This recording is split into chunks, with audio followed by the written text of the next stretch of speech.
بسم اللہ الرحمن الرحیم۔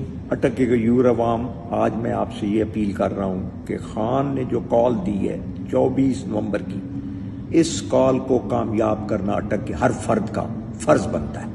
خان نے ہمیشہ اٹک کے ساتھ محبت کی ہے، اس ملک کے ساتھ محبت کی ہے، اور خان جنورلی چاہتا ہے اس ملک کے اندر آئین اور قانون کی بالادستی ہو، جمہوریت ہو، اور آئین ادارے اپنی حدود کے اندر رہ کر کام کریں۔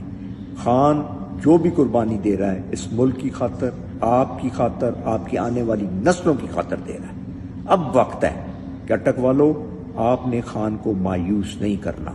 خان آپ سے پیار بھی کرتا ہے، خان آپ کو بہت پسند بھی کرتا ہے، اور خان کی للکار پہ آپ نے بھرپور طریقے سے نکلنا ہے انشاءاللہ۔ کال تو آلریڈی کامیاب ہو چکی ہے، مبارک ہے آپ کو۔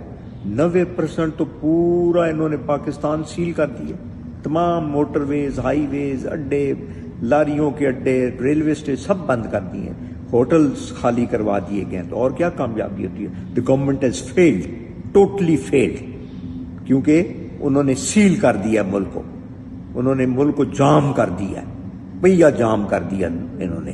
تو اس لیے آپ جو تھوڑی کمی رہ گئی ہے، ایک دھکا لگائیں زور سے، تب کہ یہ حکومت جو ہے یہ بالکل ملیا میٹ ہو جائے اور اس ملک کے اندر آئین اور قانون کی بالادستی قائم کی جا سکے۔